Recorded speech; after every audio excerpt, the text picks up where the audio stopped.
Assalamualaikum warahmatullahi wabarakatuh. Saya Sukisman Purtadi. Selamat datang di kelas saya Kimia untuk SMA. Kali ini kita akan mendiskusikan asam dan basa, dan ini adalah bagian yang kedua.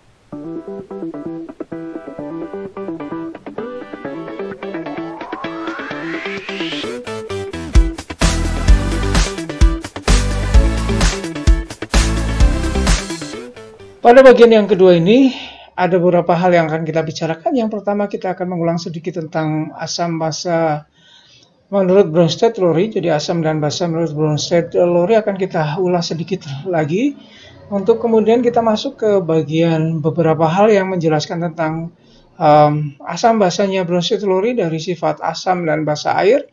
Kemudian dilanjutkan kita akan membicarakan tentang ukuran keasaman, kita balik lagi tentang pH dan bagaimana kita akan menentukan kekuatan asam, dan kita akan mendiskusikan bagaimana kekuatan asam dan ciri-ciri dari asam kuat ke asam lemah.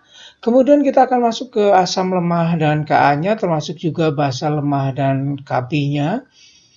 Dilanjutkan dengan pembahasan tentang bagaimana hubungan Ka dan asam dan basa konjugasinya. Kemudian sifat asam dan basa dari garam-garam yang terbentuk dari asam dan basa. Kemudian asam dan basa Lewis kita akan bicarakan selanjutnya. Dilanjutkan dengan efek ion senamai, sebenarnya kita akan bicara tentang buffer. Dan yang berikutnya adalah titrasi asam basa. Kita mengenalkan titrasi asam basa pada siswa kita. Dan yang terakhir kita akan bicara tentang indikator asam dan basa. Itu adalah poin-poin penting yang akan kita bicarakan dalam video kali ini, atau yang kita akan diskusikan dalam video kali ini. Untuk bagian yang pertama, mari kita bicarakan tentang asam basa dari Bronsted dan Lowry yang sudah kita bicarakan sedikit di part yang pertama. Bronsted dan Lowry adalah dua orang yang menyampaikan teorinya dari tempat yang berbeda sebenarnya. Jadi mereka hanya menyampaikan teorinya dalam waktu yang bersamaan dan teorinya hampir sama. Dan kita sudah membahas tentang definisi asam dan basa dari Bronsted-Lowry. Silakan dibuka lagi dan kita menyinggung sedikit tentang asam, yaitu asam adalah substansi yang dapat mendonorkan proton, sedangkan basa adalah sebaliknya. Jadi yang dapat menerima proton yang disampaikan oleh asamnya. Jadi atau yang didonorkan oleh asam, sementara basanya akan menerima protonnya tersebut. Itu adalah asam dan basa dari Bronsted-Lowry. Contohnya adalah seperti ini. Kalau kita punya ini adalah HCl ya. Jadi yang biru itu adalah H yang di kiri atau yang persis di atas saya nih. Ini adalah HCl. Kemudian kalau HCl dilarutkan di dalam air, walaupun HCl itu berupa molekuler ya, ikatannya adalah kovalen bukan ionik, tetapi di dalam air dia akan menyerahkan protonnya seperti ini. Jadi dia akan melepaskan protonnya sehingga kemudian ditangkap oleh air, sehingga membentuk semacam ikatan antara air dengan proton, sehingga membentuk suatu molekul dalam tanda kutip yang baru, yaitu, atau kita sering menyebutnya sebagai spesies yang baru, yaitu H3O+ dan Cl-. Jadi HCl akan bertindak sebagai asam menurut Bronsted dan Lowry. Sementara air di sini akan menerima proton yang diserahkan oleh HCl dan dia bertindak sebagai basanya. Nah, hasil dari reaksinya, asam akan menghasilkan basa konjugasnya dan sebaliknya, basa akan menghasilkan asam konjugatnya. Kalau kita tulis reaksinya semacam ini, ada HCl ditambah H2O akan menghasilkan H3O+ dan Cl-. Satu ciri khas dari teori ini asam basanya Bronsted-Lowry, kita akan mendapatkan suatu pasangan konjugat. Jadi konjugat itu artinya terhubungnya secara bersama-sama. Kalau kita menempatkan HCl dan H2O, maka HCl itu kita anggap sebagai asam 1, kemudian H2O itu adalah basa, tetapi kita tidak menyebutnya sebagai basa 1, karena basa 1 adalah pasangan konjugasi dari asam 1, maka kita sebut sebagai basa 2, kemudian asam 2 adalah H3O+, yang merupakan asam konjugat dari H2O. Kemudian basanya adalah Cl-, seperti ini. Jadi reaksinya yang akan seperti ini. Kenapa sih disebut sebagai basa 1 Cl-? Karena dia akan dapat menerima proton lagi untuk membentuk asam HCl, gitu ya. Jadi di sini siswa akan diajarkan, kita akan mengajari siswa bagaimana hubungan antara asam dan basa dari Bronsted Lowry, dan mengapa ini disebut sebagai asam dan mengapa di sini disebut sebagai basa. Kita ingat bahwa asam adalah yang dapat mendonorkan proton, di dalam hal ini biasanya berupa H positif ya, seringnya karena dalam air seperti ini H positifnya. Jadi seperti ini, asam satunya adalah HCl, dia akan menyerahkan protonnya pada H2O, sehingga H2O karena dia menerima proton maka dia disebut sebagai basa, membentuk H3O+. Karena dia sudah membentuk H3O+, dia berpotensi untuk melepaskan atau mendonorkan H positifnya, sehingga dia disebut sebagai asam. Ya, sementara Cl- yang tadinya berasal dari HCl, dia siap menerima proton, maka kita sebut sebagai basa. Gitu ya. Jadi asam dan basa ini akan saling berkonjugasi. Asam 1 dia akan merupakan konjugasi dari basa 1, dan basa 2 adalah konjugasi dari asam 2. Seperti itu. Nah, kita akan melihat bagaimana hubungan antara asam dan basa konjugasi setelah kita mempelajari lebih lanjut bagaimana sifat dari asam dan basa dari Bronsted dan Lowry ini. Contoh lagi, kita punya spesies yang seperti ini adalah NH3, walaupun warnanya sama, karena keterbatasan warna yang bisa muncul di dalam layar saya di sini, maka saya memberikan warna yang sama. Tetapi ini maksudnya adalah ini adalah NH3, kemudian dia melarut di dalam H2O, maka yang terjadi adalah sebaliknya. Kalau tadi HCl yang menyerahkan H positifnya atau protonnya kepada air, maka yang terjadi di dalam reaksi ini yang terjadi adalah sebaliknya. Airnya akan menyerahkan protonnya, sehingga yang terjadi adalah NH3 ketambahan proton menjadi NH4 positif yang semacam ini. Kemudian airnya akan kehilangan 1 proton, sehingga membentuk pasangan elektron bebasnya di situ, sehingga terbentuklah OH negatif. Kalau kita tulis reaksinya mungkin akan seperti ini, bukan mungkin. Maksudnya reaksinya akan menjadi seperti ini. NH3 dia akan menerima proton dari H2O, maka kita sebut sebagai basa. Kemudian H2O karena dia akan melepaskan protonnya, kita sebut sebagai asam. NH3 setelah mendapatkan proton dari H2O, dia akan menjadi asam NH4+, dan H2O kehilangan 1 proton, dia akan menghasilkan OH-.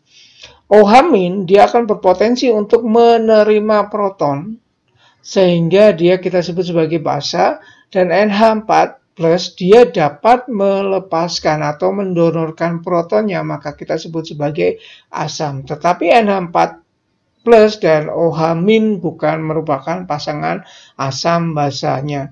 Yang pasangan asam basanya adalah NH3 dan NH4 positif, basa dan asam. Kemudian H2O dan OH- adalah pasangan dari asam dan basa konjugatnya. Itu yang kita harus jelaskan pada siswa kita berulang-ulang, sehingga mengapa sih salah satu disebut sebagai asam dan salah satunya disebut sebagai basa. Nah, dari sifat yang tadi yang dicontohkan, kita bisa melihat bahwa air kadang bisa bersifat sebagai asam dan basa.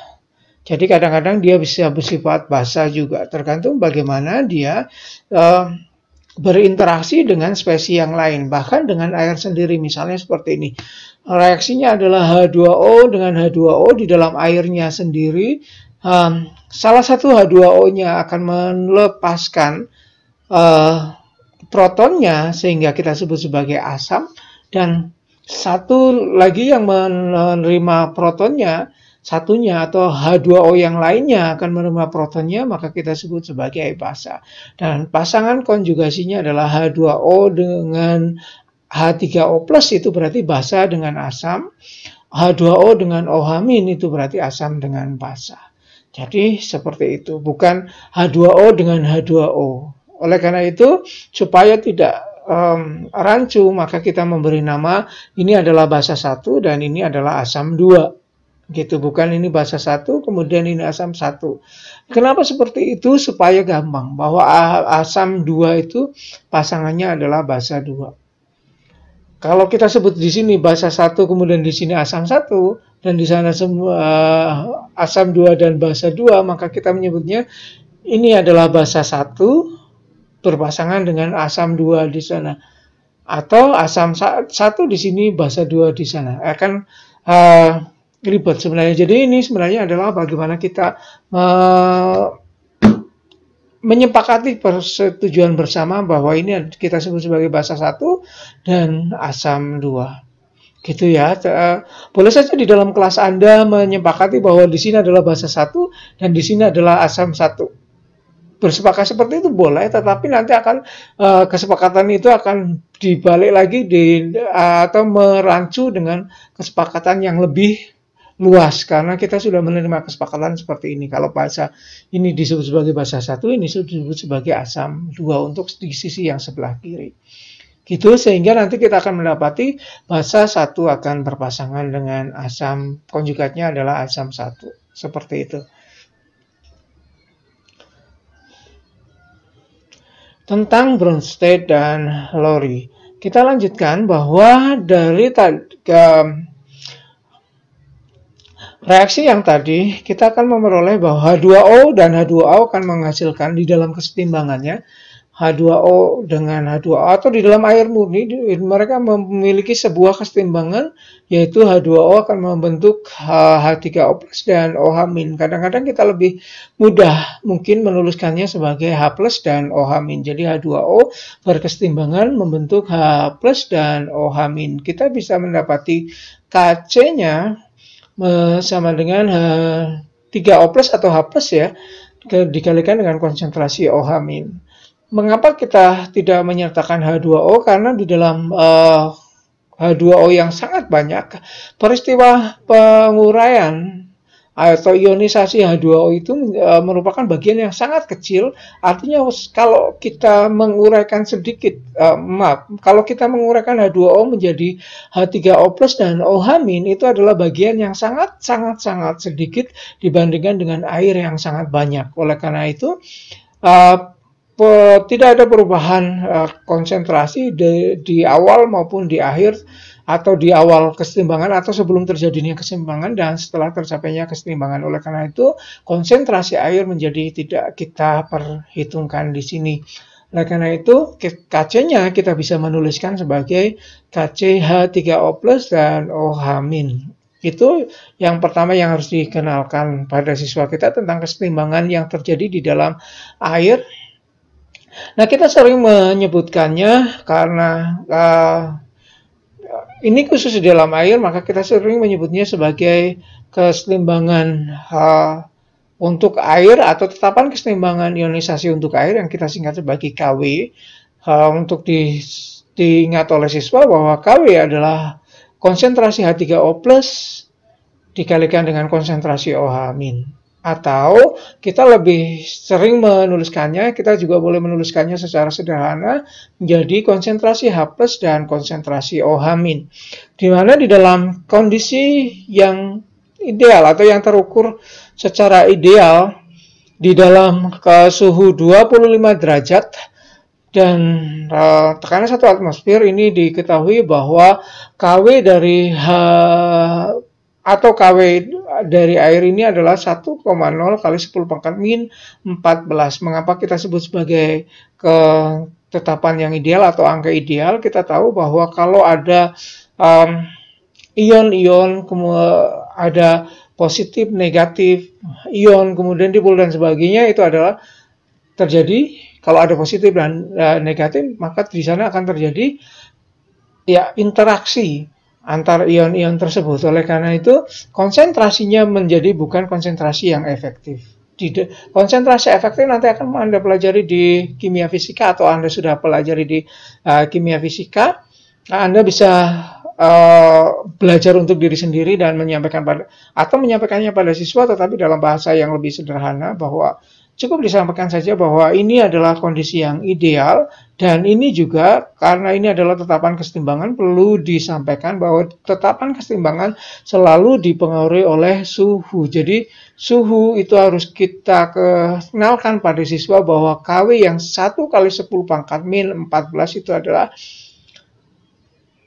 untuk suhu 25 derajat Celcius dan airnya adalah air murni.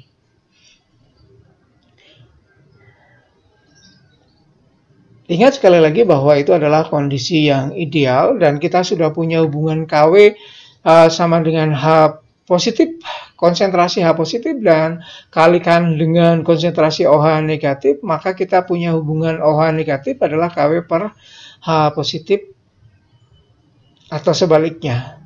Nah, mungkin di keseimbangan sudah saya pernah sampaikan bahwa untuk menuliskan konsentrasi kita pakai kurung baku yang seperti ini ya, bukan kurung kurawal dan juga bukan kurung yang lingkar seperti itu, tapi kurung kaku yang seperti ini. Jadi bentuknya garis-garis seperti itu. Jadi untuk membiasakan saja bahwa kita bersepakat untuk menuliskan konsentrasi, lambangnya adalah seperti ini. Jadi kok ini dibacanya adalah konsentrasi OH negatif dan ini adalah konsentrasi OH positifnya. Gitu ya. Jadi kalau ada kurung kaku seperti itu atau kurung baku, itu kita sebut sebagai konsentrasi. Kita bisa selalu menuliskan ke lambang itu untuk menuliskan konsentrasinya. Itu harus kita tekankan pada siswa bahwa ada hubungan antara OH- dan H+. Dan kemarin kita sudah sampaikan tentang ukuran keasaman yang disampaikan oleh Sorensen. Mengapa sih beliau menyampaikan kita menggunakan pH itu untuk menghindari angka yang besar, yang yang rumit ya. Seperti misalnya kalau kita mengatakan bahwa konsentrasi hidrogen di dalam larutan ini adalah 5,6 kali 10 pangkat min 6 misalnya, itu akan lebih mudah kalau misalnya diganti menjadi pH-nya adalah 5, sekian gitu. Itu mengapa kita menggunakan pH. Jadi pH itu adalah ukuran keasaman yang harganya adalah minus logaritma dari konsentrasi H positif. Ya, jadi kita punya hubungan antara tadi KW itu sama dengan konsentrasi OH- kalikan dengan konsentrasi H+. Kalau kita punya KW itu sama dengan 10 pangkat min 14, maka kalau kita logkan, maka min log dari KW adalah 14. Dan kita punya hubungan antara KW dengan konsentrasi H+ dan OH-, maka kalau kita logkan, kita ambilkan nilai logaritmanya atau kita tuliskan menjadi pH dan POH sama dengan 14. Jadi POH itu sama dengan 14 minus pH. Atau pH sama, kalau kita mengetahui POH-nya, pH-nya adalah 14 minus POH. Itu ingat bahwa ini terjadi di larutan ideal untuk suhu 25 derajat Celcius. Selanjutnya kita akan beralih ke kekuatan asam. Jadi kita mengenalkan bagaimana sih kita menyebut sebagai asam itu sebagai asam kuat atau lemah. Kalau di awal di bagian 1 untuk pengenalan awal kita hanya mengenalkan pada siswa tentang asam kuat itu kalau pH-nya di bawah 3 gitu, seperti itu. Tetapi kita akan memberikan definisi yang lebih umum lagi untuk siswa bahwa asam kuat itu adalah asam yang diasumsikan atau substansi yang kita asumsikan akan terion sempurna di dalam air membentuk H3O+. Jadi asam kuat itu akan selalu terion secara sempurna. Ingat bahwa ini adalah diasumsikan bahwa semuanya akan terion secara sempurna. Saking banyaknya yang atau hampir 100% semuanya terion menjadi H plusnya dan sisa asamnya. Demikian juga basa kuat ya. Ini adalah contoh-contoh asam kuat. Contohnya adalah HCl, kemudian HNO3, kemudian HCl4, kemudian H2SO4, dan Anda mungkin bisa membicarakan pada siswa kalau mereka mau menghafal, tetapi tidak harus disampaikan bahwa mereka harus hafal. Bahwa asam-asam kuat itu biasanya kalau ini HCl ya, kemudian beberapa asam yang menggunakan oksigen di dalamnya itu biasanya asam kuat kalau jumlah hidrogen yang bisa diionkan itu kalau dibandingkan dengan oksigennya akan bedanya dengan hidrogen yang diionkan itu adalah 2 atau lebih. Agak sedikit rumit di sini. Jadi kalau misalnya ini H2SO4, kita punya H2H, kemudian ada 4O, ini maksudnya seperti itu. Jadi kalau kita kurangkan jumlah O-nya dengan jumlah H-nya, ada 4 dikurangi 2, maka 2. Jadi ini yang termasuk asam kuat. HNO3 juga demikian. Kita punya O3, H1, maka kalau kita kurangkan ada 2. Jadi beda antara jumlah H dan O itu ada 2 atau lebih. Contohnya adalah HClO4. Ini ada 4O kurangi 1H, maka ini tentu saja lebih dari 2. Jadi HClO4 ini adalah asam kuat. Itu ciri-cirinya, tetapi tidak harus dihafal juga oleh siswa kita. Mereka mungkin cukup tahu seperti HCl, HNO3, HClO4, kemudian H2SO4 adalah asam-asam yang kuat yang biasanya kita kita gunakan di dalam laboratorium maupun di dalam pembicaraan di dalam kelas kita. Nah, sebaliknya basa kuat seperti yang sudah saya sampaikan, kalau asam kuat itu terion sempurna, basa kuat juga demikian. Jadi dia akan diasumsikan terion sempurna juga di dalam air. Beberapa contoh yang mungkin bisa disampaikan kepada siswa kita adalah NaOH, KOH, BaOH2. Jadi basa-basa untuk alkali dan beberapa alkali tanah ini merupakan basa-basa yang kuat. Ada beberapa yang perlu diperhatikan bahwa MgOH2 atau magnesium hidroksida itu adalah merupakan basa yang sukar larut di dalam air, tetapi begitu dia larut di dalam air, pada bagian yang larut di dalam air dia akan terionisasi sempurna. Jadi jangan sampai Anda memiliki pemahaman bahwa kalau dia tidak larut berarti merupakan basa yang lemah. Jangan seperti itu, karena MgOH2 atau magnesium hidroksida adalah basa yang sukar larut, tetapi pada bagian yang terlarut dia akan terion sempurna. Jadi dia masuk basa kuat. Seperti itu.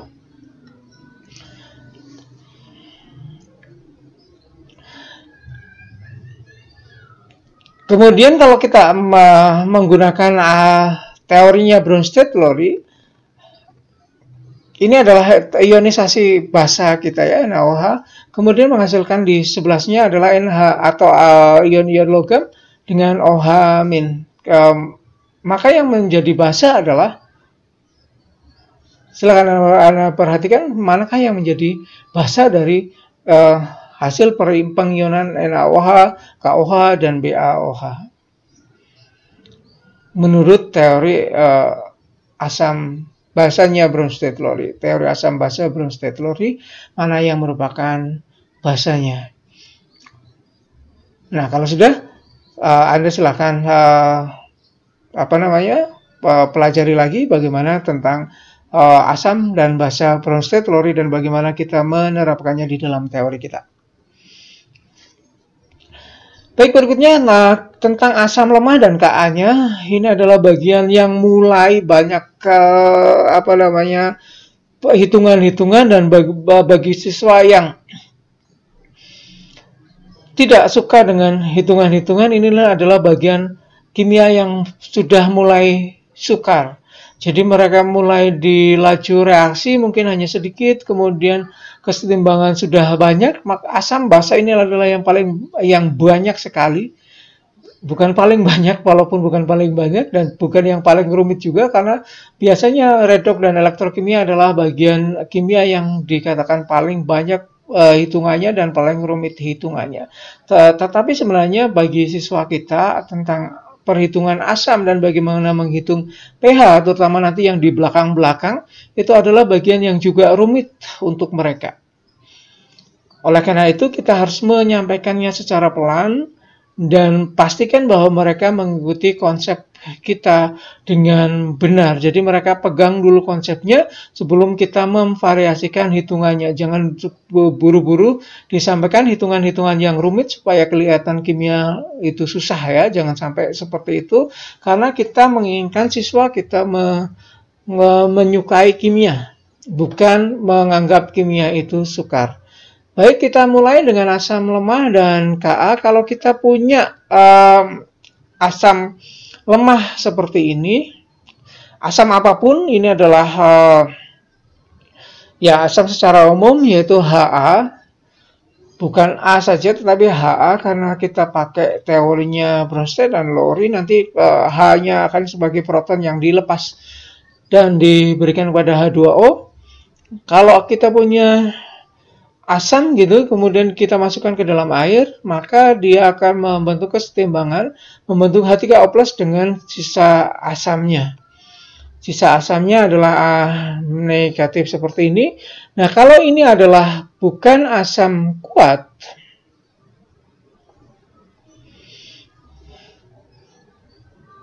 atau mungkin kita menuliskannya seperti ini. Ini kita juga bisa menuliskan seperti ini. Ha aqueous, artinya ini di dalam airnya akan melepaskan H+ aqueous dan A negatif atau sisa asamnya di dalam larutan airnya. Maka di dalam airnya kita punya, kalau ini bukan merupakan asam kuat. Mengapa bukan asam kuat? Karena kalau asam kuat kan seluruhnya menjadi H+ dan A- ya. Ha-nya jadi 0 atau mendekati 0 ya. Jadi kita tidak menuliskan, kita tidak memiliki Ka untuk asam kuat, maka di dalam air asam lemah itu memiliki Ka atau konstanta kesetimbangan ionisasi asam lemah ya. Jadi tetapan kesetimbangan ionisasi asam lemah kita sebut sebagai Ka adalah seperti juga kesetimbangan yang lain, produknya adalah H+ dan gugus sisa asamnya atau gugus sisa asamnya adalah amin dibagi dengan konsentrasi asam lemahnya. Karena di dalam asam lemah tidak semuanya, tadi hanya asam kuat yang akan terionisasi secara keseluruhan, tetapi asam lemah hanya sebagian kecil, mungkin sangat kecil, atau mungkin sebagian, mungkin separuhnya, lebih sedikit dari separuhnya gitu. Yang seperti itu, maka kita bisa tetap menghitung Ka-nya yang seperti ini ya. Jadi kita mengenalkan pada siswa kita tentang Ka di sini. Jadi hanya asam lemah yang memiliki Ka ya.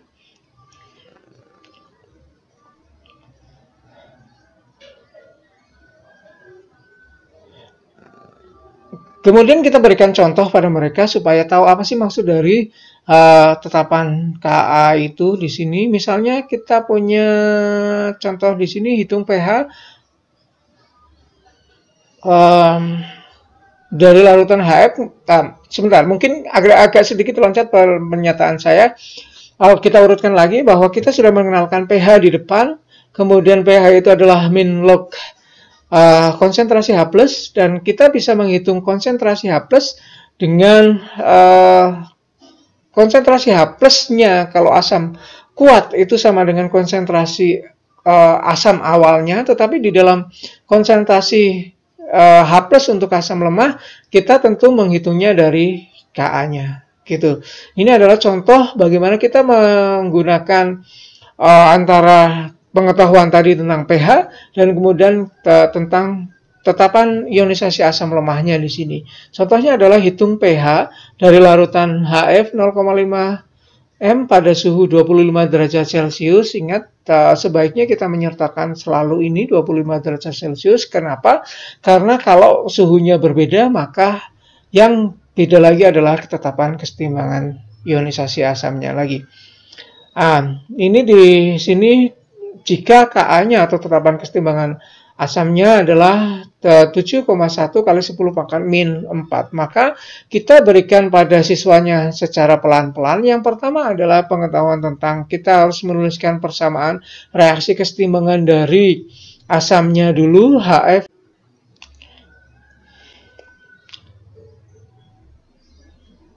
Langkah penyelesaian yang pertama adalah kita menguraikan dulu proses kesetimbangan yang terjadi dalam asam lemah HF ini seperti apa.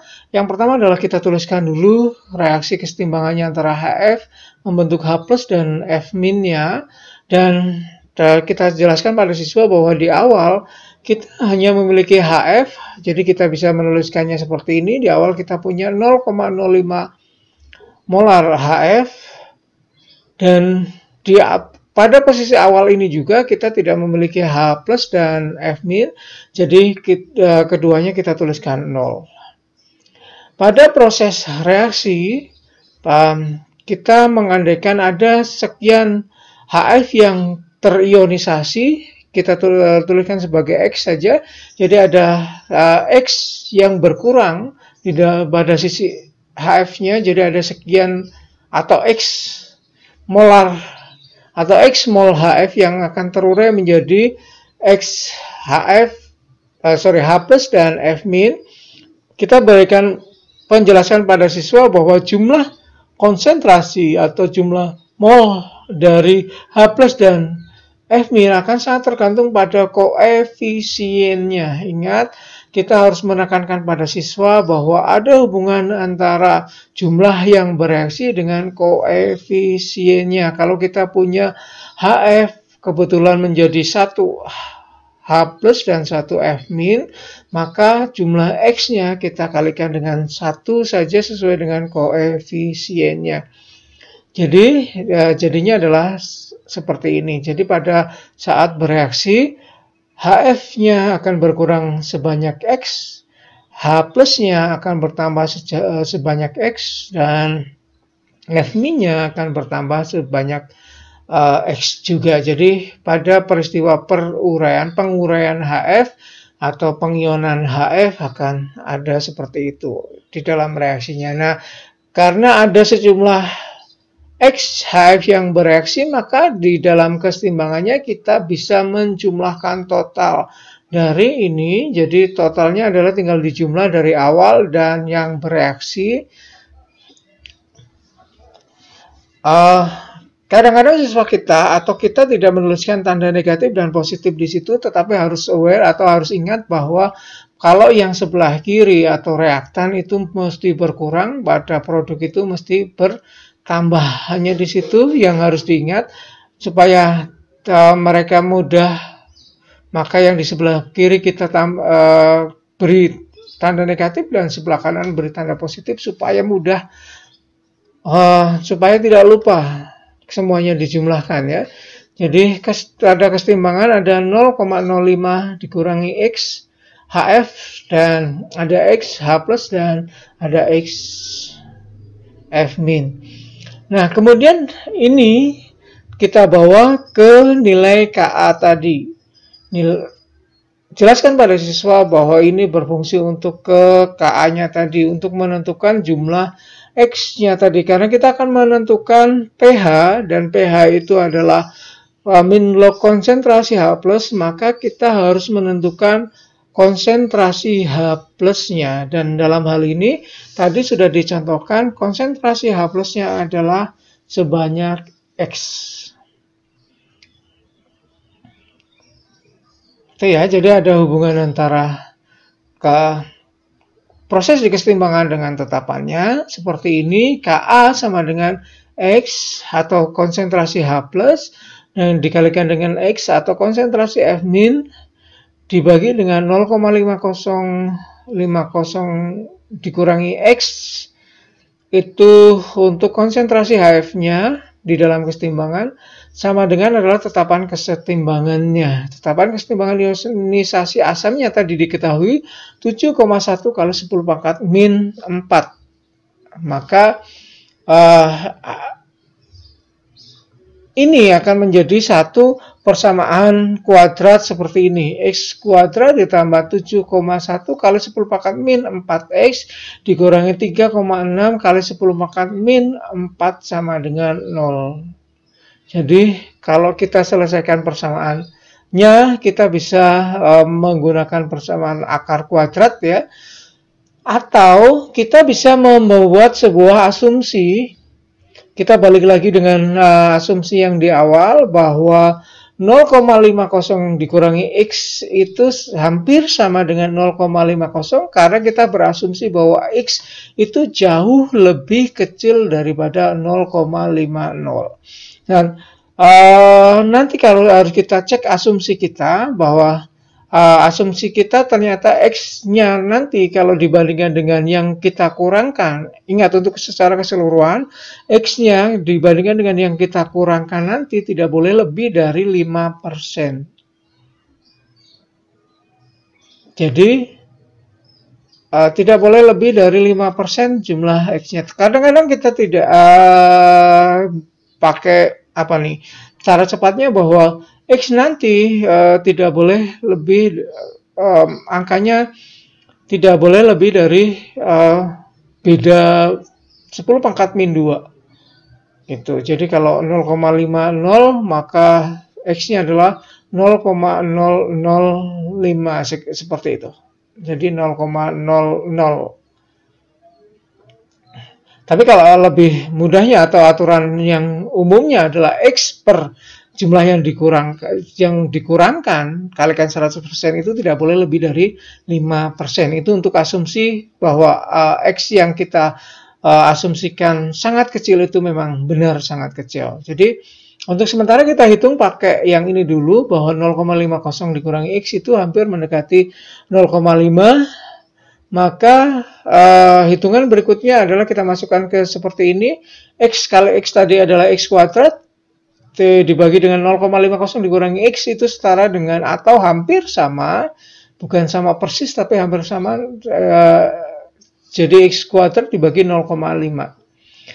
Sama dengan 7,1 kali 10 pangkat min 4. Sekali lagi ingatkan bahwa ini adalah KA. Harga KA-nya.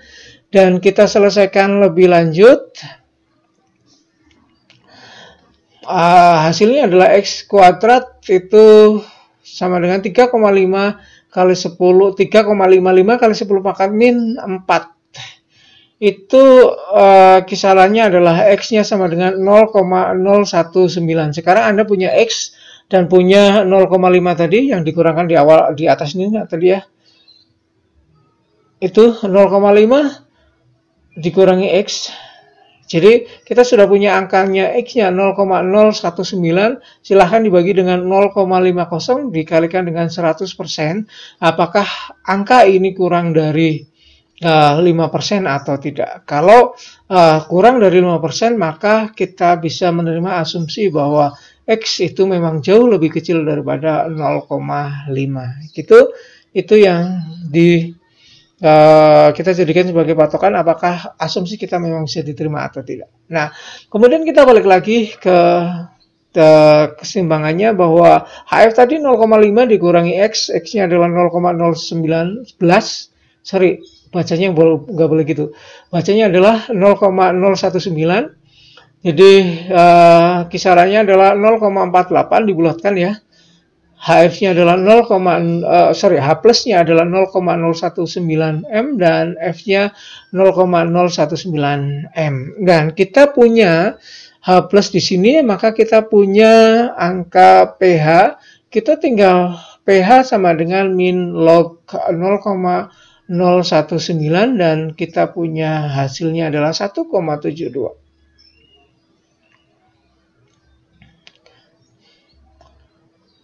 Jadi pH-nya ini adalah kalau kita punya HF 0,50 m, 1,5 molar, itu pH-nya adalah 1,72. Jadi lumayan asam, jadi asam.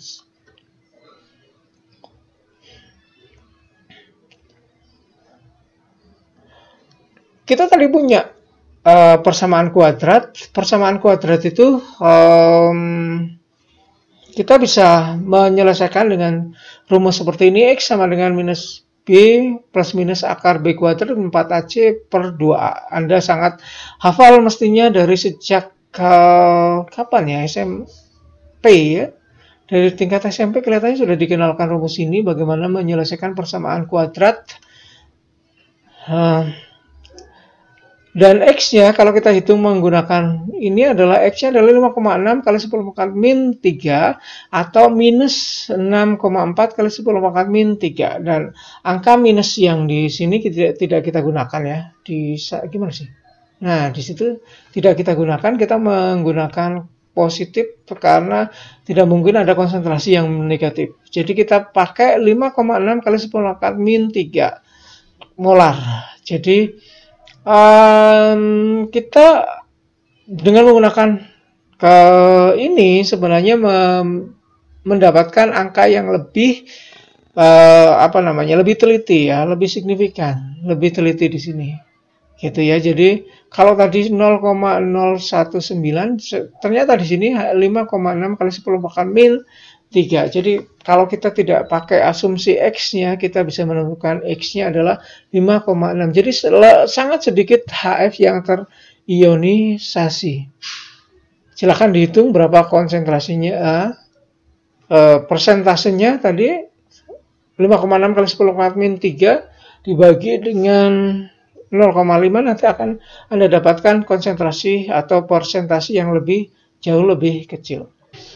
Dengan mendapatkan nilai H plus ini kita bisa menentukan pH. pH sama dengan minus log konsentrasi H plus atau minus log 5,6 kali 10 pangkat min 3. Ini adalah 2,25. Ingat, kadang-kadang kita tidak menggunakan pH yang pakai koma-koma seperti ini.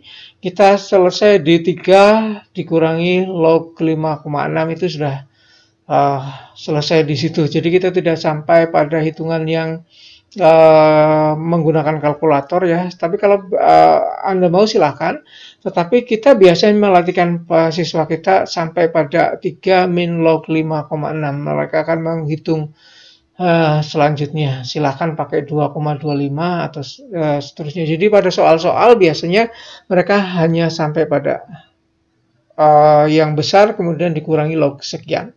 Itu jadi tidak sampai pada pH yang ini ya. Tapi kalau Anda mau menerapkan yang itu juga tidak apa-apa, karena pada kenyataannya kita menemui pada pH yang pakai koma.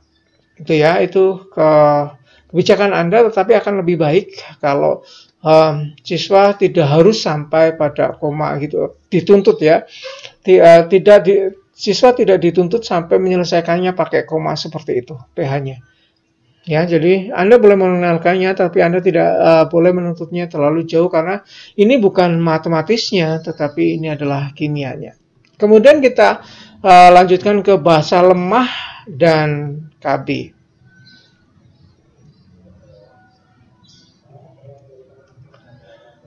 Di basa lemah dan KB hampir sama dengan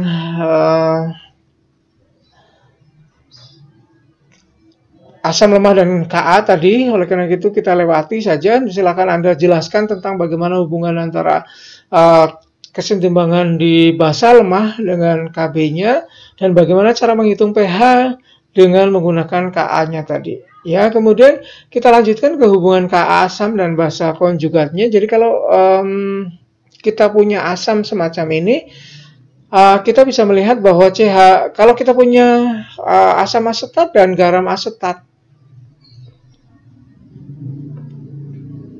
kita punya CH3COOH, kemudian kita masukkan ke dalam air, dia akan melepaskan H+, dan CH3CO- itu kita karena ada H+, maka di situ kita sebut sebagai Ka.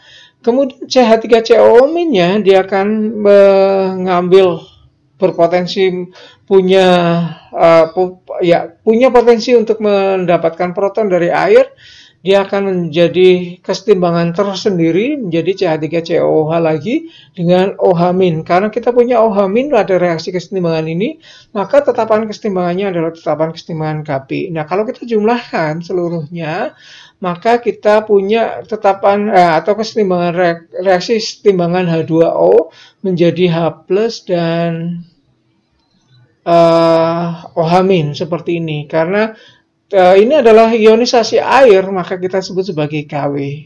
Nah, dari 3 reaksi kesetimbangan ini, kita bisa mendapatkan Ka kali Kb sama dengan Kw. Jadi kalau kita punya asam lemah dengan Ka, kita bisa juga menentukan Kb dari basa konjugatnya dengan menggunakan rumus ini. Kb kali Ka sama dengan Kw. Atau kita bisa menuliskan dalam bentuk-bentuk yang lain, hubungan yang lain, yaitu Kb sama dengan Kw per Ka, gitu ya. Jadi kalau kita punya asam lemah dengan basa konjugatnya, kita punya Ka, maka kita punya Kb dari basa konjugat tersebut, gitu ya.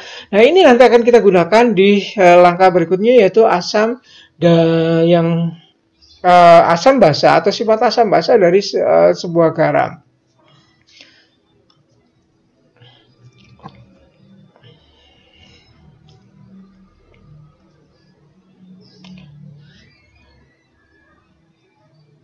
Kalau garam-garam yang terbentuk dari asam dan basa kuat, saya tidak akan tidak menjelaskan terlalu jauh, karena di situ Anda bisa menjelaskan bahwa asam kuat dan basa kuat membentuk garam.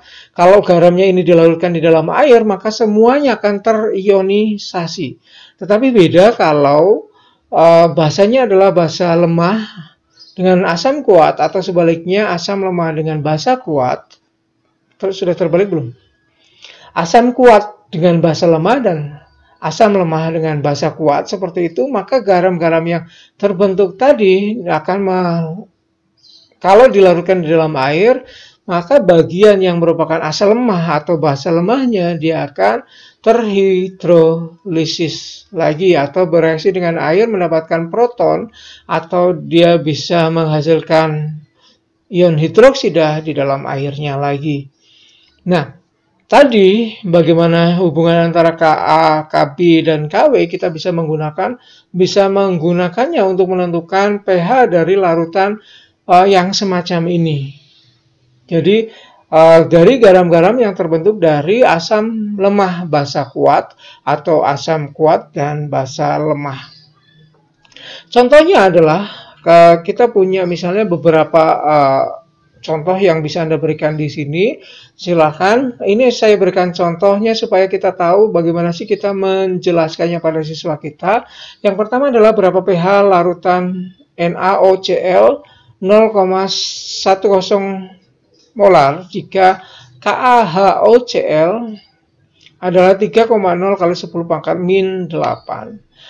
Kita tahu bahwa garam ini terbentuk dari Na yang merupakan sisa basa kuat dan OCl yang merupakan sisa asam lemah. Karena HOCl itu punya Ka. Kebalik. Karena HOCl itu adalah asam lemah, maka dia punya Ka. Maka kita akan mencoba untuk menyelesaikannya, mendapatkan berapa sih jumlah atau berapa sih pH yang bisa dibuat oleh garam semacam ini. Pertama kita menuliskan persamaan reaksi kesetimbangannya, yaitu OCl- ditambah dengan H2O akan mengadakan kesetimbangan membentuk HOCl, jadi balik lagi ke asamnya, dan OH negatif. Di sini karena OH negatif, maka tetapan kesetimbangan yang diperoleh adalah tetapan kesetimbangan basanya atau Kb, yaitu HOCl kali OH- dibagi dengan OCl-nya. Kita bisa memanfaatkan tadi hubungan antara Ka, Kw, dan Kb karena tadi kita punya Ka yang diketahui 3,0 kali 10 pangkat min 8, kita bisa menghitung Kb-nya. Ingat ya tadi karena yang muncul di sini adalah OH min, maka dia adalah Kb. Maka Kb sama dengan Kw per Ka. Hasilnya adalah Kb adalah 3,3 kali 10 pangkat min 7.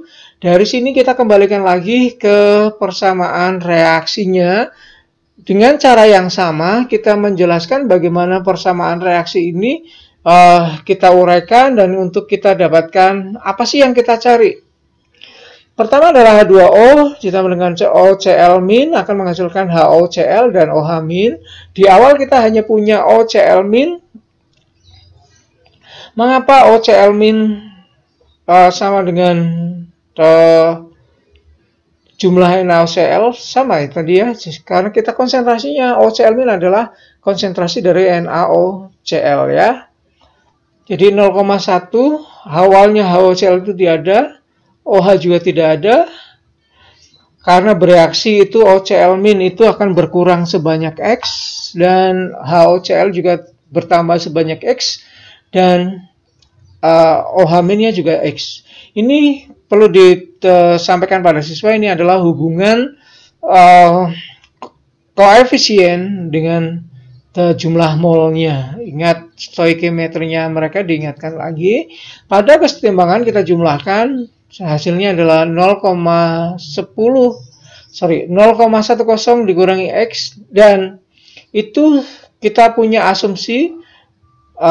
Ya, di dalam kimia tadi kita bisa pakai dua cara, yaitu pakai persamaan kuadrat dan kita bisa menyelesaikan dengan akar kuadratnya, atau kita bisa menggunakan asumsi, dan biasanya kita pakai asumsi. Ya, yang lebih sering adalah kita pakai asumsi 0,10 dikurangi X itu hampir sama dengan 0,10 karena kita beranggapan bahwa HOCl itu adalah asam yang lemah sehingga dia terionisasi hanya sedikit. Jadi total kesetimbangannya adalah seperti ini. Dilanjutkan berikutnya adalah kalau kita sudah mendapatkannya ini, maka HOCl dan OH min itu sama, yaitu sama dengan X. Maka kita akan melanjutkannya dengan tetapan kesetimbangan Kb-nya adalah X kali X dibagi 0,1 sama dengan 3,3 kali 10 pangkat min 7. Kita mendapatkan X-nya adalah 1,8 kali 10 pangkat min 4. Nah, kalau kita bagi 1,8 kali 10 pangkat min 4 dibagi 0,1 kali 100%, itu adalah ya 1,8 kali 10 pangkat min 2 dibagi 0,1, masih kurang dari 5%. Jadi asumsi kita masih bisa digunakan. Jadi X-nya atau OH-nya adalah 1,8. POH-nya adalah minus log 1,8 kali 10 pangkat min 4, 3,74. pH-nya adalah 14 dikurangi POH. Jadi 14 dikurangi 3,74. Maka pH-nya adalah 10,26. Dari sini bisa disampaikan pada siswa kita ternyata bahwa asam lemah dan basa kuat akan membentuk garam yang sifatnya lebih basa karena pH-nya 10,26 atau lebih dari 7. Jadi merupakan garam yang bersifat basa. Nah, Anda bisa menyampaikan hal yang sama untuk garam yang bersifat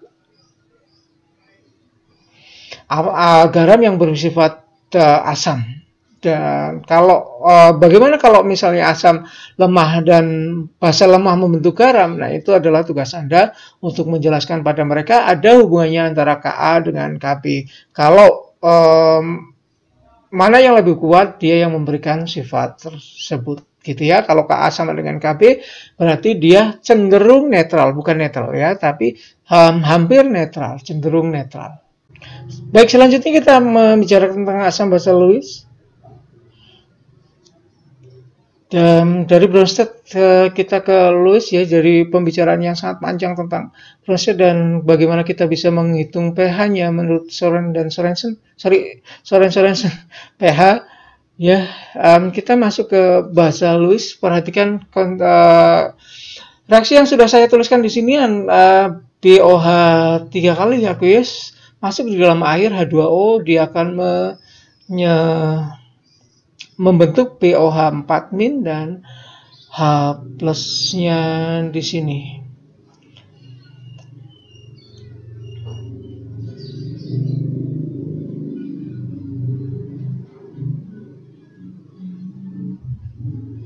Sudah ya, diperhatikan menurut Anda bagaimana kita bisa menjelaskan asam basanya di sini menggunakan Bronsted-Lowry-nya dengan menggunakan teori asam basa dari Bronsted-Lowry. Bagaimana Anda bisa menjelaskan bagaimana BOH sifat dari BOH 3 kali di sini sifat asam atau basanya kalau dia masuk ke dalam air. Di dalam air, airnya akan jelas merupakan basa kah? Atau asam kah? H2O dia akan menjadi H plus. Bagaimana dia akan menyerahkan protonnya? Siapa yang menyerahkan proton di sini? Karena Bronsted-Lowry asam basanya dia menekankan pada bagaimana serah terima proton di sini. Tetapi di sini Anda bisa melihat bahwa hampir tidak ada yang menyerahkan protonnya. Justru H2O membentuk proton, tapi tidak diterima oleh BOH 3 kali. Malah justru menjadi BOH 4- ya di situ. Seperti itu. Mungkin juga ada reaksi yang lain yang bisa Anda lihat. Anda akan agak sukar untuk menentukan mana bahasanya, seperti yang di depan tadi mungkin ya, yang kalau ada basa dari logam masuk ke dalam air membentuk ion logamnya dengan OH- ke mana yang bersifat sebagai basa di situ. Nah, untuk menjelaskan yang lebih menjelaskan bagaimana sifat-sifat yang belum berapa dijelaskan oleh Bronsted-Lowry diusulkan oleh Lewis di sini, yaitu basa adalah substansi yang dapat menurunkan pasangan elektron. Dan asam adalah pasangan yang bisa menerima pasangan elektronnya. Jadi pasangan elektronnya disampaikan oleh basa, maka diterima oleh si asam. Nah, mungkin agak sedikit hampir sama untuk sifat asam dari Bronsted-Lowry tadi, bahwa kalau di Bronsted-Lowry tadi pakai proton, jelas bahwa proton itu adalah yang bisa menerima pasangan elektron bebasnya. Jadi hampir tidak dikembang atau tidak terlalu banyak advance untuk sifat asam dari Bronsted-Lowry ke Lewis. Yang lebih banyak adalah sifat basanya tadi. Jadi Lewis memperluas definisi basa dengan menggunakan definisi yang semacam ini. Substansi yang dapat mendonorkan pasangan elektron, bukan hanya substansi yang menerima protonnya. Kadang-kadang tidak ada bagian dari substansi tersebut yang bisa menerima proton gitu, tapi dia bisa melakukan sebuah reaksi. Contohnya adalah seperti ini. BF3 dengan NH3. Dia membentuk reaksi menjadi satu kesatuan molekul ini. Antara BF3 dengan NH3 membentuk ini. Ya. Kalau di Bronsted-Lowry tadi kita punya asam basa konjugat, di Lewis sebenarnya ada satu istilah yang digunakan, yaitu adduct untuk molekul yang dihasilkan dari proses yang semacam ini. Tetapi kita tidak mengenalkannya pada siswa kita, atau belum ya, mungkin di kurikulum depan mungkin akan disampaikan itu, tetapi saya tidak terlalu yakin dan kita hanya membicarakan yang seperti ini. Jadi Bronsted-Lowry tidak bisa menjelaskan yang ini untuk teori asam basanya, dan ini asam basanya dijelaskan oleh Lewis-nya tadi. Jadi yang berperan sekarang bukan proton tetapi pasangan elektron. Itu yang mendonorkan pasangan elektron yang ini ke sini, yang menerima yang di sini. Jadi ini adalah basa menurut Lewis membentuk dan di sini adalah pasangan asamnya, atau yang ini adalah yang menerimanya, atau kita sebut sebagai yang kita sebut sebagai asamnya. Ya, kita sebut sebagai asam, dan di sini adalah adap.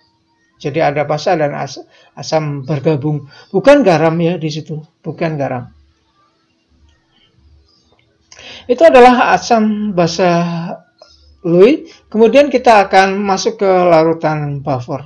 Itu di Lewis nanti akan kita lanjutkan mungkin pada bagian-bagian yang lain, tapi kita akan masuk ke larutan buffer yang merupakan bagian yang menjadi kewajiban kita untuk menjelaskan pada siswa SMA kita, yaitu larutan buffer.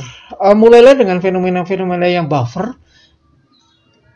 Misalnya contohnya adalah ini, bahwa sel tubuh kita melakukan reaksi asam dan basa sebenarnya ya.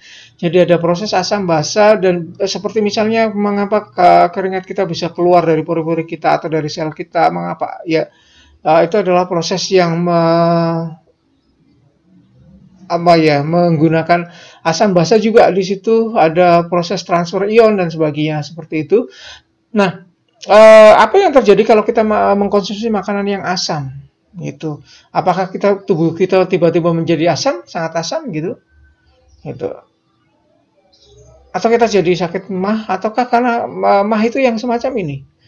Kenapa tidak semua orang sakit mah kalau minum asam? Ya, seperti itu. Itu yang atau Anda bisa mencari fenomena-fenomena yang lain yang menurut Anda bisa menyampaikan pemahaman Anda tentang buffer dan mengajak siswa nantinya akan melihat bahwa buffer itu penting. Istilah dalam bahasa Indonesianya larutan dapar, tapi jarang sekali digunakan. Anda boleh mengenalkan itu, tetapi kita tetap harus mengenalkan buffernya, karena di banyak soal itu justru muncul. Kalau kita tidak pernah mengenalkan itu, mungkin kadang-kadang juga ada soal yang pakai dapar gitu ya. Oleh karena itu kita kenalkan semua istilahnya itu pada siswa kita supaya mereka tidak gagap begitu ketemu istilah-istilah yang sebenarnya sama dan sebenarnya mereka sudah tahu, tetapi tidak mengenalinya sehingga mereka tidak memahaminya. Mengapa sih bisa terbentuk buffer? Ini adalah sebenarnya ada efek ion senama. Kalau kita punya reaksi yang semacam ini, ada garam dari asam lemah dan basa kuat, contohnya adalah natrium asetat, di dalam air akan terurai karena ada Na di situ, maka dia akan terurai secara keseluruhan. Maka reaksinya hanya ke kanan, CH3CO dan Na+ membentuk ion tersebut. Tetapi kalau kita punya asam, kita akan melarutkannya dan kemudian akan membentuk kesetimbangan CH3CO- dan H+, seperti itu.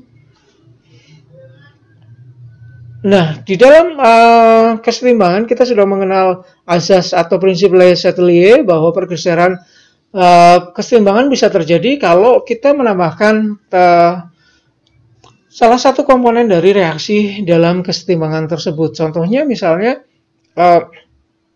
dalam kesetimbangan yang tadi, lihat ada kesetimbangan yang ini yang di bawah, CH3COH membentuk kesetimbangan CH3CO- dan H+.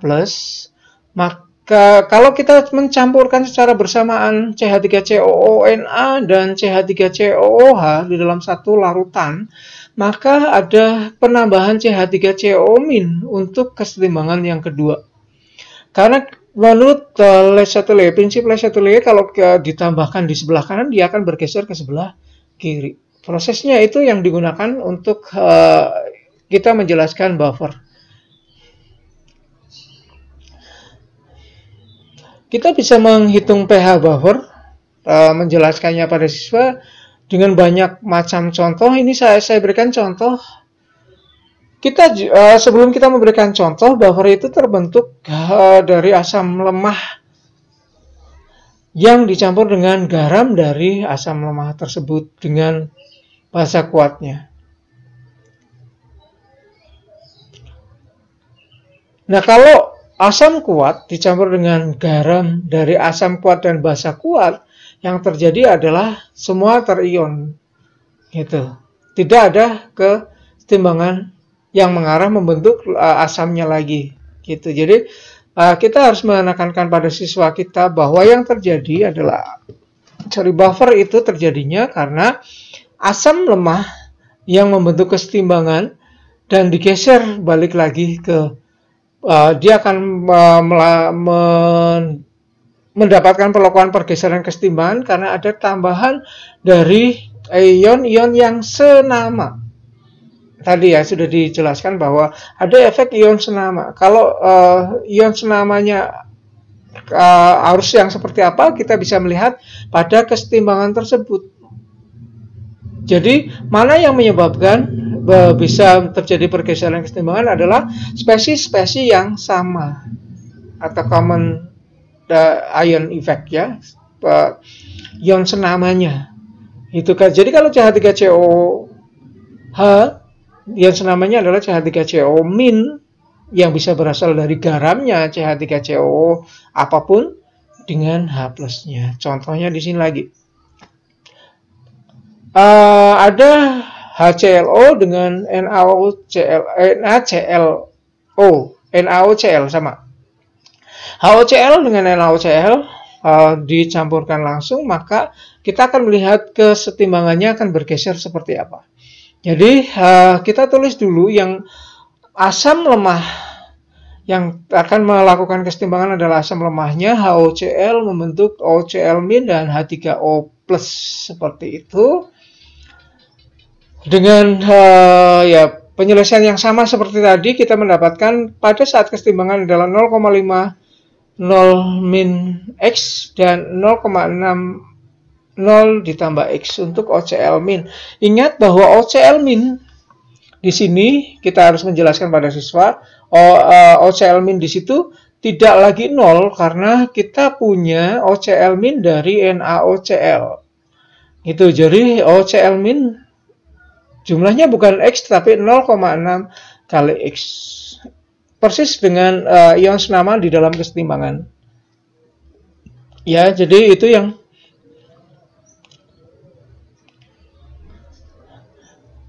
diberikan kepada siswa. Kemudian Ka, karena kita punya HClO membentuk H+ tadi H3O+, maka kita punya Ka H3O+ kali ClO-. Ingat, kita memang mencari H3O+ dan tadi ada X.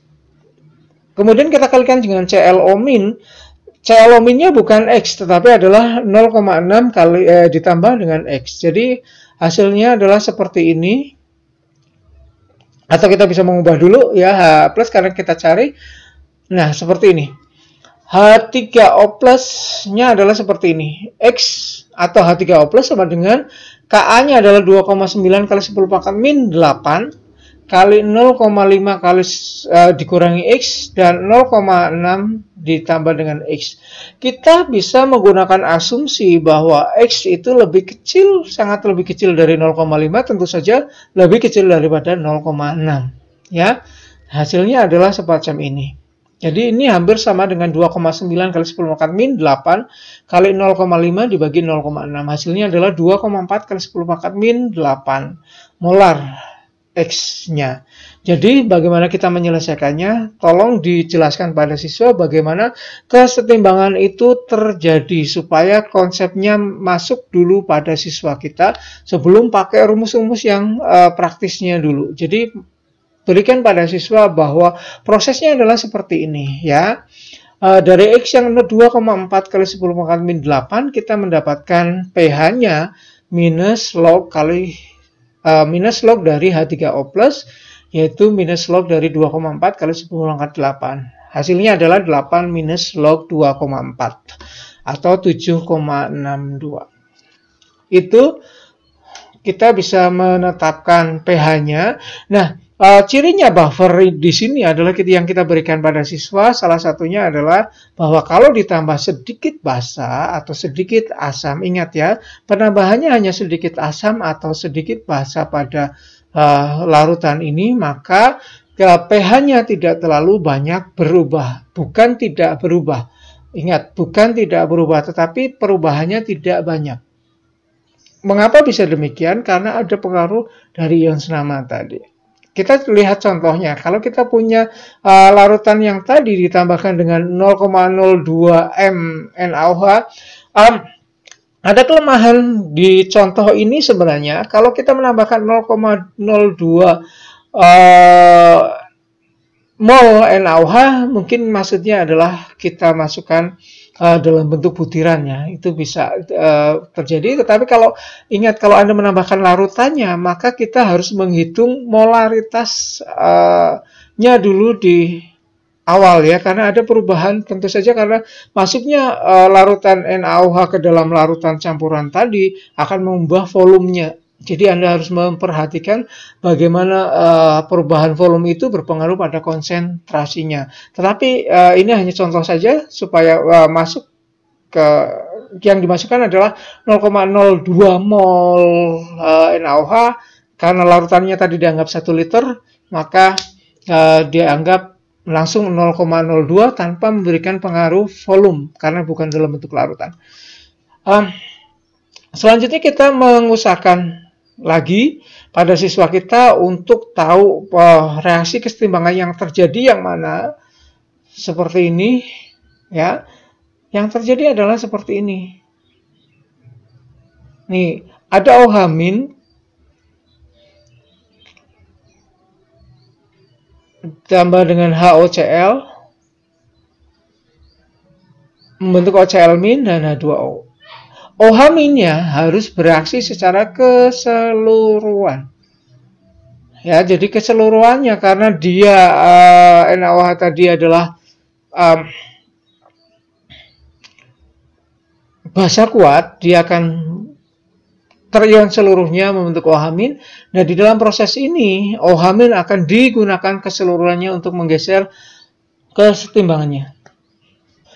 Yang terjadi adalah OH- dipakai seluruhnya sehingga di dalam kesetimbangan adalah 0. HOCl berkurang sebanyak konsentrasi OH- di sini. Ya, sama di situ. Maka 0,5 dikurangi 0,02 dalam kesetimbangan adalah 0,48 dan OCl akan bertambah sebanyak konsentrasi sebanyak molnya OH. Di sini mengapa sebanyak molnya OH? Karena perbandingan koefisiennya ya ini memang harus ditekankan berulang kali pada siswa kita supaya mereka tidak lupa bahwa ada koefisien di atas itu. Ada koefisien yang berpengaruh pada hitungan molnya atau konsentrasinya juga ya. 0,48 untuk HOCl dan OCl-nya adalah 0,62. Kita bawa lagi. Setelah kita punya HOCl-nya ternyata 0,48, seberapa banyak sih dia akan melakukan kesetimbangan lagi dengan air hingga membentuk OCl- lagi menjadi H3O+. Jadi tadi ada OH menggeser HOCl. Sekarang HOCl-nya kemudian akan bergerak lagi membentuk kesetimbangan seperti ini. Jadi 0,48 dia akan berkurang lagi sebanyak X.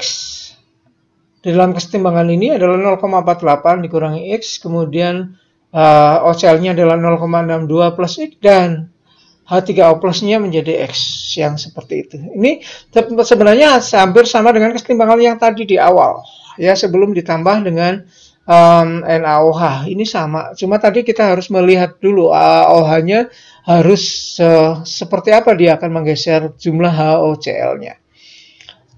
Dari sini kemudian kita lanjutkan sama seperti yang tadi, seperti yang di awal, X-nya adalah atau H3O plus-nya adalah X sama dengan Ka kali 10 kali HClO dibagi dengan ClO-, maka kita bisa menyelesaikan 2,9 kali 10 pangkat min 8 dikali 0,48 per 0,62.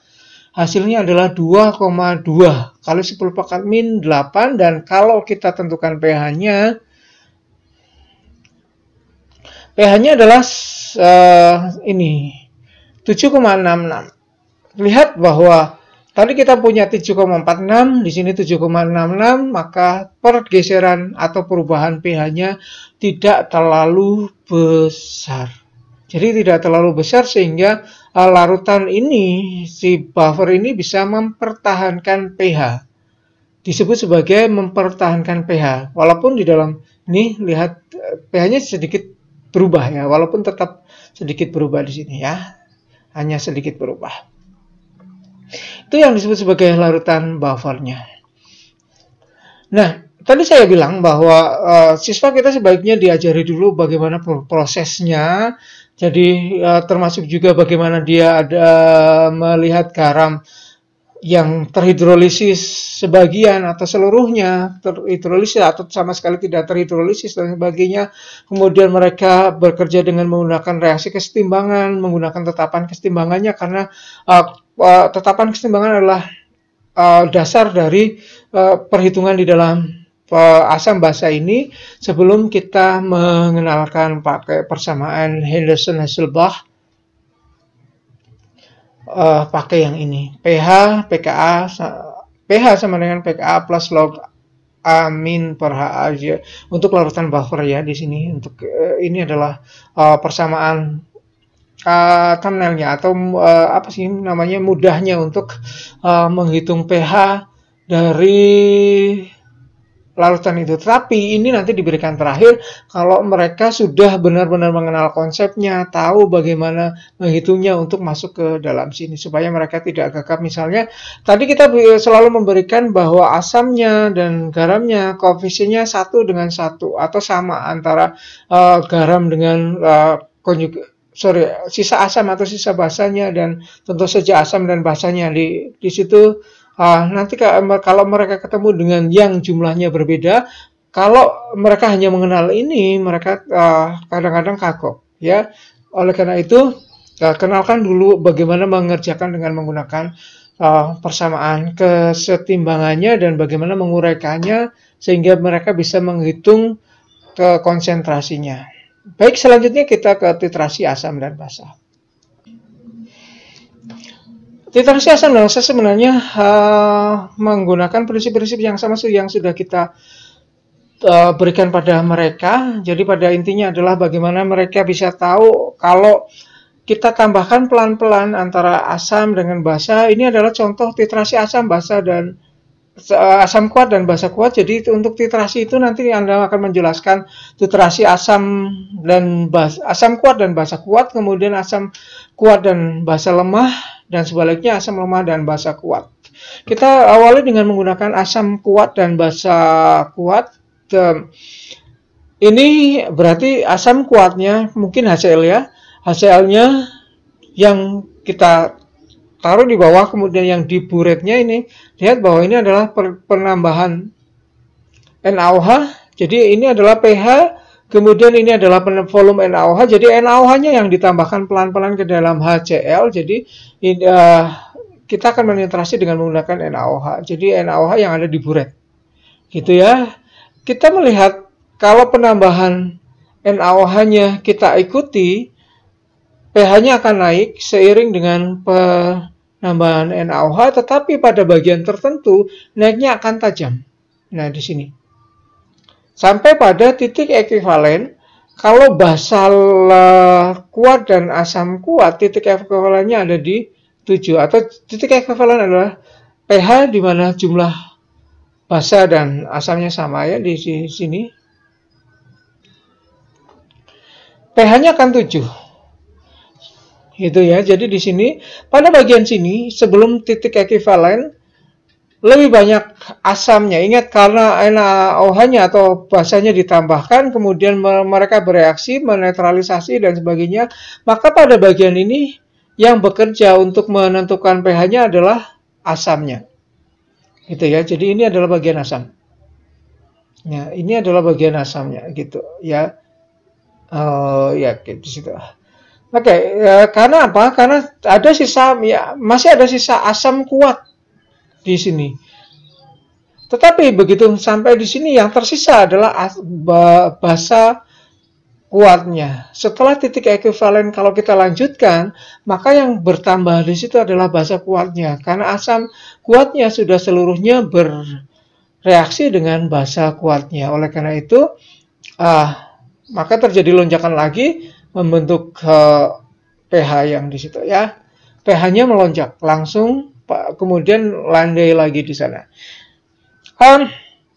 Titik-titik ini bukan sesuatu yang harus dihafalkan oleh siswa, tetapi pola bagaimana perubahan pH, kemudian dengan diikuti dengan menggunakan perubahan konsentrasi NaOH di sini, konsentrasi NaOH di sini itu adalah yang harus bisa dilihat oleh siswa, bagaimana perbedaan antara asam kuat dititrasi dengan menggunakan basa kuat dengan asam kuat kalau dititrasi menggunakan basa lemah atau sebaliknya.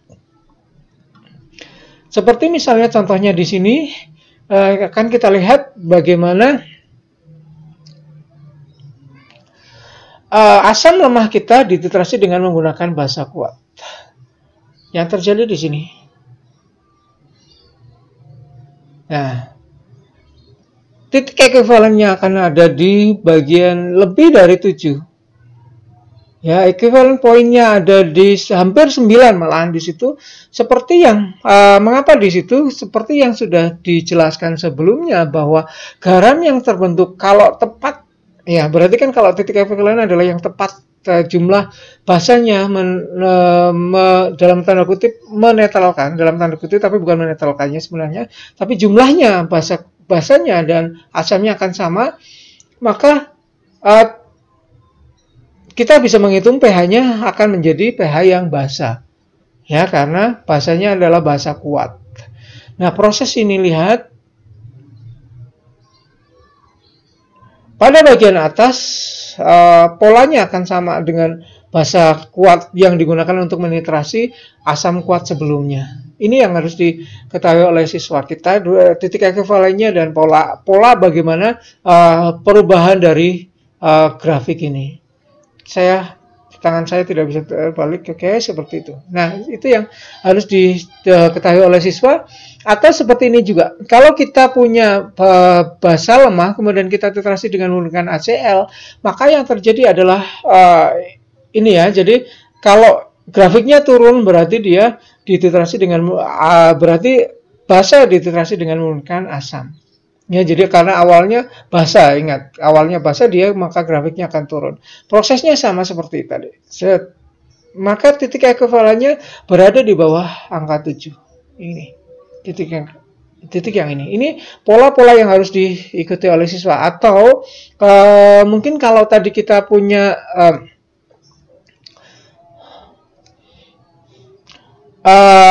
tadi basanya dititrasi dengan menggunakan HCl, kita balik HCl-nya kita titrasi dengan menggunakan asam lemahnya, maka polanya akan seperti ini.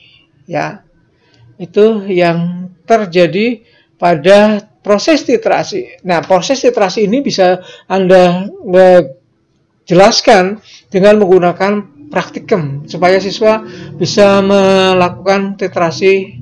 Bagaimana menitrasi dengan baik akan lebih baik pada siswa kita. Tetapi kalau misalnya Anda tidak punya alat untuk titrasi di laboratorium Anda di SMA nanti misalnya, Anda bisa menggunakan cara-cara yang lainnya. Mungkin pakai pipet gitu ya, tapi kita harus memperhatikan yang jelas adalah bagaimana kita bisa menambahkan berapa volume asam atau basa yang kita tambahkan ke dalam asam lemah atau asam lemah atau kuat, kemudian basa lemah atau basa kuat. Jadi pola bagaimana perubahan pH ini bisa kita ikuti. Dan perubahan pH ini bisa kita tentukan dengan menggunakan pH meter atau dengan menggunakan indikator universal atau kita bisa menghitungnya. Jadi kita bisa menghitung di sini. Jadi kita bisa membuat perhitungan bagaimana untuk menetapkan pH di sini, atau kita bisa menggunakan indikator universal atau dengan menggunakan pH meter. Nah, Indikator asam basa sudah kita bicarakan di bagian sebelumnya. Karena tadi kita menyinggung indikator asam basa tadi untuk menggunakan untuk titrasi, untuk digunakan titrasi, saya singgung sedikit tentang indikator. Indikator adalah indikator asam basa ya, terutama adalah asam lemah atau basa lemah yang bisa memberikan perubahan warna yang jelas berbeda pada kondisi asam maupun basa. Reaksinya kesetimbangan seperti ini. Jadi kalau kita punya indikator misalnya asam lemah, maka dia akan mulai kesetimbangan seperti itu. Dan ini adalah warna-warna yang mungkin yang terjadi di dalam indikator ya. Jadi warna-warnanya jelas berbeda untuk asam pada kondisi asam tertentu dan kemudian dia berubah pada kondisi pH tertentu pula. Jadi kalau yang ini adalah larutan asam basa dengan menggunakan indikator dari red cabbage atau kol ungu ya. Menggunakan kol ungu, kalau Anda punya kol ungu ini, kalau digunakan indikator warnanya sangat menarik di sini. Tidak hanya dua warnanya, kalau indikator biasanya hanya dua dan mencolok, tetapi kelebihannya dari kol ungu atau kol merah itu bisa memberikan warna yang lumayan panjang untuk beberapa titik di perubahan pH ya. Ada beberapa indikator yang biasa digunakan, saya kemana? Oke. Yang biasa digunakan dan ini adalah trayek pH. Trayek pH adalah trayek di mana terjadinya perubahan warna dari warna satu ke warna yang lainnya, warna asam dan warna basanya, warna H-in-nya dengan in-min-nya di sini ya. Jadi kisaran pH-nya di bagian situ. Jadi mungkin sekitar 1,2. Misalnya ini Timol Blue itu di kisaran di bawah 1,2 itu merah, kemudian dia akan berubah di kisaran di 1,2 dan sampai dengan 2,8. Untuk selanjutnya berikutnya di atas 2,8 dia akan tetap warnanya di kuning. Atau yang biasa Anda gunakan phenolphthalein ini atau PP ya, dia di bawah 8,3 itu tidak berwarna. Kalau dia sudah pink itu berarti dia sudah masuk ke pH 8,3. Gitu ya, apalagi kalau sudah pink banget atau cenderung ungu, dia berarti sudah ke atasnya. Jadi trayek di situ adalah pH kisaran yang mulai berubahnya dari si warna indikator ini. Oke, itu yang terakhir untuk asam basa. Mudah-mudahan jelas secara keseluruhan. Terima kasih atas perhatian Anda. Selamat bekerja. Saya akhiri. Assalamualaikum warahmatullahi wabarakatuh.